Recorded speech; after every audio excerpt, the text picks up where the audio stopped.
बन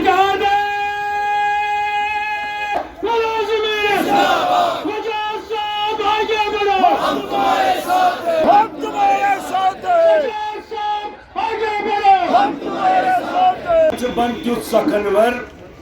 युथ कौमस यिक बकार या बन तुथ सखनवर युथ कौमस यिक बकार नत नरन मज बुगरे लगित बेच जापानस अंदर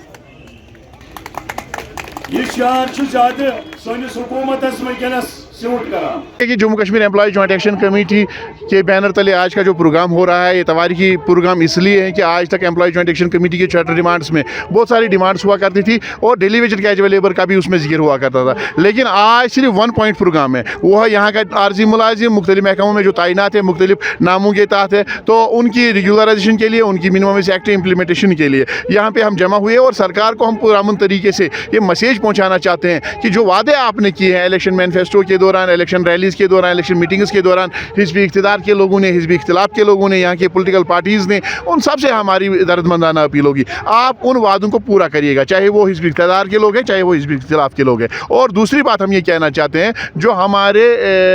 ऑनरेबल चीफ मिनिस्टर साहब ने on the floor of house इस बात का ऐलान किया था कि हम एक कमेटी का इंस्टीट्यूट करने जा रहे हैं, जो कमेटी रोड मैप तैयार करेगी यहाँ के आर्जी मुलाजमीन के साथ, आर्जी मुलाजमीन की रेगुलराइजेशन के हवाले से। तो बहरहाल उस कमेटी को 6 महीने का टाइम दिया गया था कि वो 6 माह के अंदर अंदर अपना रिपोर्ट पेश करेगी, लेकिन 6 महीने के बजाय 7वां महीना भी गुजरने जा रहा है, अभी तक उस रिपोर्ट के हवाले से कोई बात सामने नहीं आ गई। और एक बात ये, दूसरी बात ये है कि हम चाहते थे कि जो हमारे खर्चात है, जो हमारे तहफ़्फ़ुज़ात है, जो हमारे खर्चात है, हमारे तहफ़्फ़ुज़ात है, जो हमारी तजावीज़ है आ रहा है, उस पर गौर किया जाए। और जो इन्होंने आज तक कमेटियाँ बनाई थी, कमीशन बनाई थी, जो रिपोर्ट्स उन्होंने पेश किए थे, उन रिपोर्ट में कहीं ना कहीं पे खामी थी, कहीं पे चेंज ऑफ डिजिग्नेशन का मामला था, कहीं पे इनको प्रमोशन नहीं मिलेगी, कहीं पे हमारे जो तनख्वाह लेने वाले जिनको माहाना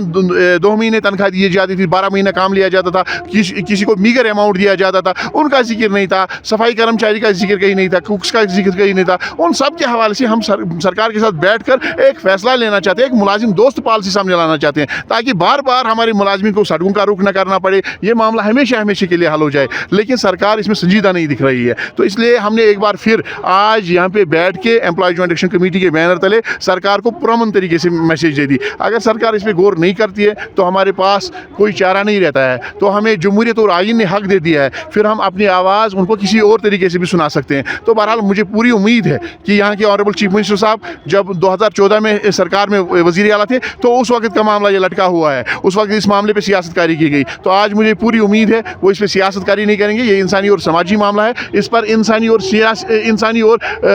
इंसानी बुनियादों पर सोच के एक फ़ैसला लिया जाएगा, जो फैसला यहाँ के तमाम लोगों को काबिल कबूल होगा। कॉन्स्टिट्यूशन ऑफ इंडिया और ट्रेड यूनियन एक्ट, उन्होंने मज़दूर को इख्तियार दिया है कि वो प्रोटेस्ट का रास्ता किस तरीके से इख्तियार कर सकता है। हम कानून के दायरे में रहकर कॉन्स्टिट्यूशन ऑफ इंडिया के गाइडलाइंस के तहत, हम ट्रेड यूनियन एक्ट 1926 के दायरे के तहत अपना प्रोटेस्ट जारी रखेंगे जब तक कि हमारे मुतालबात हल नहीं होंगे। लेकिन हमें अभी उम्मीद है, अभी हमने उम्मीद का दामन नहीं छोड़ा है, हमें पता है कि उमर साहब अपना वादा पूरा करेंगे। अगर नहीं करेंगे तो हम जो भूखे घर में मरेंगे, बेहतर है हम फिर सड़कों पे मरेंगे। ऑनरेबल सीएम से मिले तो हर जगह, और एजेक ने हर एक मंच पे, हर एक प्लेटफॉर्म में, हर एक मीटिंग में ये बात रखी है कि सबसे पहला जो मसला होगा जिसको हल करवाना होगा गवर्नमेंट के सामने, वो आप है, वो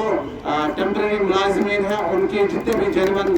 जायज़ मुतालबात है वो है। तो मैंने हमेशा यही पाया कि जब भी वजाहत साहब किसी भी प्लेटफॉर्म पे चले गए, उन्होंने हमेशा सबसे पहले आपकी वकालत की। आप पर ये कोई एहसान नहीं है, बल्कि ये आपका हक बनता है। आपने अपने खून का नजराना पेश किया है। बहुत सारे लोग ऐसे हैं जिनको मैं शहीद का दर्जा दूंगा, जो ड्यूरिंग ड्यूटीज जो है इस दुनिया से जो है रहलत कर गए।